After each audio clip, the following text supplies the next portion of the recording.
जगन्नाथ बलदेव रमाई की जय, नरसिंह भगवान की जय, वामदेव की जय, गिरिराज की जय, पंचतत्व की जय, षड गोस्वामी की जय, गुरु परंपरा की जय, गुरुदेव की जय। गौर पंजाबी ओम ज्ञानतिमिरान्धस्य ज्ञानाञ्जनशलाकया चक्षुरुन्मिलितं येन तस्मै श्रीगुरवे नमः। नमो विष्णुपादाय कृष्णप्रेष्ठाय भूतले श्रीमते भक्तिवेदान्त स्वामिनिति नामिने। नमस्ते सारस्वते देवे गौरवाणी प्रचारिणे निर्विशेषशून्यवादी पाश्चात्यदेशतारिणे। जय श्री कृष्ण चैतन्य प्रभु नित्यानंद श्री अद्वैत गदाधर श्रीवासादि गौर भक्त वृंदा। हरे कृष्णा कृष्णा कृष्णा हरे हरे, हरे Ram Ram Ram Hare Hare.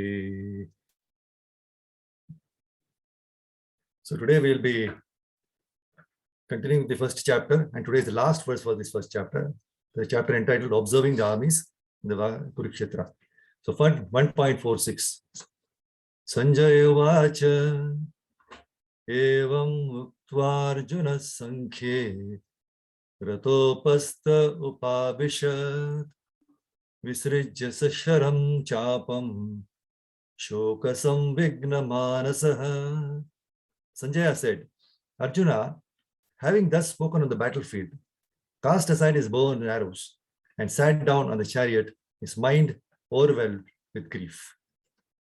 So see, Arjuna, he did not want to fight in the beginning, right? And hence he gave all the reasons, and which are all good reasons to not fight. Like killing relatives, killing is sinful, children will become orphans, etc. So all these reasons were very correct. But why did Krishna reject them all? Because Arjuna's plan was different from Krishna's plan. See, whenever our plan is different from Krishna's, we will always be disturbed. If we come to the temple to glorify Krishna, sing and hear nice kirtans, do nice service, then our plan is aligned with Krishna's. Otherwise, it is not aligned, and hence we are disturbed. All lamentation, all distress is all within the mind. If we have all the different questions to Krishna, like why, etc., then we become tushtita matihi, that is disturbed mind. But when we completely surrender to the Lord and accept whatever he gives, then we will never question him, nor will be disturbed. We will have 100% faith that whatever Krishna does is for our good. And for devotees who have faith, they will never be weak in devotional service. See, in the entire first chapter, Arjuna did not want to hear from Krishna. He wanted Krishna to hear him. Correct. He never spoke. No, Krishna never spoke in the first chapter. Even after Dhritarashtra and Sañjaya, it was Arjuna who was speaking. So that is why, even after giving all the valid reasons, still Arjuna was not happy at heart. That's when the last line we see today, śoka-saṁvigna-mānasaḥ. So this is actually our case. We give all justifications and reasons for our actions. But even after convincing others, still we are not satisfied. Why? Because our faith is weak. And as a result, our devotional service is also weak. But even though Arjuna was disturbed at heart, still he succeeded in hearing Bhagavad Gita. Why? Because Arjuna was soft in heart. That's why Srila Prabhupada writes in the Purport, now this 1.46 Purport. Such a kind and soft-hearted person in the devotional service of the Lord is fit to receive self-knowledge. See, for example, if a seed is sown in a soft ground, it grows nicely, So we must also become like soft ground. Presently, we are not soft-hearted, but we are all double-hearted. dealing differently with different people. That is why we are not able to succeed in devotional service. King Rantideva was the best example of a soft-hearted person described in the pages of Srimad Bhagavatam. He prays to the Lord in the 9th canto, 21st chapter, 12th verse. Na kameham gatimishvarat param ashtar diyuktam punarbhavam va arthim prapadye akila deha bhajam antastito yena bhavantya dukkha. See what beautifully he says. I do not pray to the Supreme Personality of Godhead for the 8 perfections of mystic yoga, nor for the salvation from repeated birth and death. I want only to stay among the living entities, among all the living entities, and suffer all distresses on their behalf, so that they may be freed from their sufferings. So wonderful.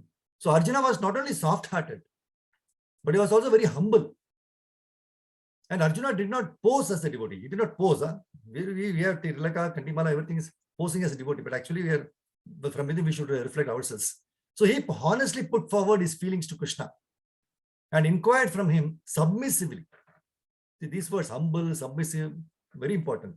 So we should follow in the footsteps of Arjuna to succeed in our endeavors in devotional service. So how to become soft-hearted? 2 things we should follow to become soft-hearted. Number 1, looking at other people's palaces, don't burn your hut. Looking at other people's palaces, don't burn your hut. Become satisfied with what you have now. Become satisfied with what you have now. Actually, we should put this now capital and underline. Now, very important. And second, stop fooling yourself in this material world to make impossible possible. See, there is a beautiful, my Guru Maharaj gave a wonderful formula for success in devotional service. 3 points. How to gain success in formula for success in devotional service. 1, please don't use Bhagavatam and Bhagavad Gita for your personal name and fame. 2, don't use bhakti to satisfy your senses. And 3, don't perform bhakti under the guise of sense enjoyment. Arjuna, he became a 100% devotee by following Krishna from the 2nd chapter onwards. That we will see. So therefore, obedience is a must in devotional service. Obedience is the greatest remembrance of Krishna. If you don't obey Krishna, you cannot remember him even for a second. So it is very important that we abide by the words of Guru and Krishna. We should always treat each other with soft-heartedness of Arjuna. See, soft-hearted. What is soft-hearted? See, water also has the quality of being very soft or soft-hearted. Fire is very hot to touch. Earth is also hard by nature. But the softness of water is very soothing. See, there is a medical science called hydrotherapy. Everybody will know about it. Where the various illnesses are cured simply through water. When we sit near the gently flowing water, we can hear the pleasing sound of its flow. And it's very soothing to our mind. Everybody would have experienced this, right? So water makes the most pleasing vibration as it flows down. And similarly, the sound vibration of the Lord's pure devotee, who is completely saturated with the glories of the Lord, is most charming and beautiful. Also, when it is flowing, it does not differentiate between one living entity and the other in distributing itself. So this is a symptom of its soft-heartedness. Similarly, we also need to cultivate this quality of soft-heartedness to be of any chance of receiving the mercy of the Lord. That's what Arjuna showed, this quality of soft-heartedness in the battlefield of Kurukshetra. And that's why Purport writes in the Purport, such a kind and soft-hearted person in the devotional service of the Lord is fit to receive self-knowledge. That's why he was given Bhagavad Gita. So every time when we drink water, see or hear it flow, we can try to remember its saintly qualities of being able to sanctify, being sweet and gentle, and being soft-hearted, and try to cultivate them in ourselves. So when Krishna blew his conch shell, Panchajanya conch shell, right? At the back, Arjuna is trying to take his arrow and fight.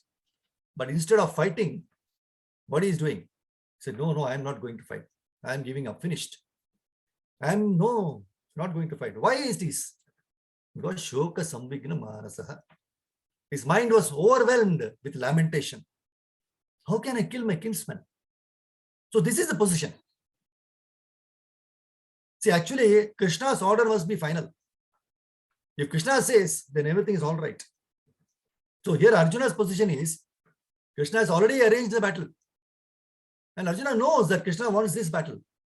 Still, he says that he doesn't want to fight. He decides on his own way. And Prabhupada says this is called Maya. See, Arjuna knows what is Krishna's desire. And still, he is speaking his own philosophy. That means Arjuna is placing himself on the position of ordinary man. Ordinary man does not know what is Krishna and what is Krishna's desire. And he manufactures his own philosophy and thoughts. And this is the ordinary man. But see, one another very important point we can understand is, Arjuna is always constant friend of Krishna, right? And one who is Krishna's friend directly, how there can be ignorance? There cannot be. Then why Arjuna is playing that part? He knows Krishna's desire, still he says that. He is playing like that because without Arjuna's playing like this as an ignorant person, how can this Bhagavad Gita will come? So just like playing on the stage, there is one very rich man. He is in the drama, he is acting in the drama, but he is playing the part of a poor man. But actually he is not a poor man. But the stage is playing the part of a poor man. So similarly, Arjuna is not bewildered. For the time being, he appears to be bewildered by Krishna's Maya. Because Krishna wants to speak Bhagavad Gita for the benefit of the whole world. And that is what is spiritual knowledge. And therefore, this is a stage arrangement. See, in this first chapter of Bhagavad Gita, there are three kinds of blindness. First is Dhritarashtra's blindness, physical. His blindness, being physical, is most self-evident. And it prevented him from ascending the throne and left him with an unfulfillable craving. He was craving for the kingdom, right? For lifelong. That's why the Bhagavad Gita starts, the first verse. It points to his blindness, as he could not see. And because he could not see, he had to ask Sañjaya for the battlefield reports. Duryodhana's blindness. See, Duryodhana was prejudiced. He was harmful to everyone, especially the Pandavas, right? He had a very good functional eyes he had. But his greed for the kingdom and envy towards the Pandavas blinded him. He could not see any good in the Pandavas, or even any good in Krishna also. So he stayed blind for his own self-interest. When Krishna was personally, Krishna personally came to him, offering peace. The peace formula he was trying to give when Krishna came, but he was not seeing, he was blind. Even in preparing for the Kurukshetra war, see, he could not see that Krishna's factor would be decisive and all his plans will be thwarted. The third is Arjuna's blindness. So first was Dhritarashtra, Duryodhana, and now Arjuna's blindness. And this was circumstantial. See, when Arjuna saw his many relatives assembled for a fight to death, he became blind to his responsibilities. As a Kshatriya, he was supposed to take care, right? So he found himself paralyzed. This 1.46 is telling he's completely paralyzed. He doesn't want to fight. He put his Gandiva, everything down and sat down. So his circumstantial blindness was removed by the Gita's transcendental wisdom, which explained how if he remained devotionally dutiful, ultimate good would result for everyone. So following Arjuna's example, we also can turn to Gita's wisdom when life's storms, they confuse us. So whenever our situations or emotions It blinds us. Bhagavad Gita's wisdom will stand in front of us, ready to show us a way ahead. So, therefore, our business is only to surrender, fully surrender to Krishna and seek his protection. That's why Krishna says in 18.66 Bhagavad Gita, right? Sarvodhanam pritija. So, ham tvam sarva papebhyo mokshashyami. I shall give you protection. And this is Bhagavad Gita philosophy. We have to believe on Krishna's philosophy that he says, no, he's prepared to give all protection, provided we fully surrender unto his lotus feet. So let us all take a vow to surrender completely. Sarvodhanam pritija mam ekam sharanam vraja. Aham tvam sarva papebhyo mokshashyami ma shucha. Ma shucha means he said, don't worry, do not worry. Just surrender unto me. I will take care. This is the guarantee. We always think of guarantees given for the iPhone and so many other appliances, right? But this is the best guarantee which Krishna is giving. Have 100% faith, just as Arjuna had faith and he was soft-hearted. So these are the things we should develop in our lives so that we can, by being a friend, a devotee, with soft-heartedness, we can hear Bhagavatam. Otherwise, we'll go on hearing Bhagavatam for 100 years. We'll never realize it.